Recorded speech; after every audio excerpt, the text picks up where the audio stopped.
Hey guys, in this video, we're going to take a look at how you can change the bedtime alarm sound on the Samsung Galaxy S22 series.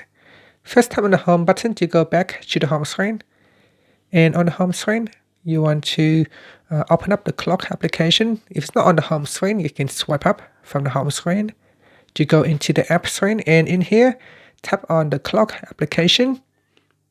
In clock, you want to go back and tap on the alarm tab at the bottom. Tap on alarm.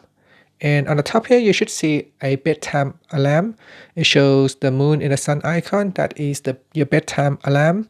So you tap on that. Then you go down and you tap on alarm sound. And then you tap on ringtone.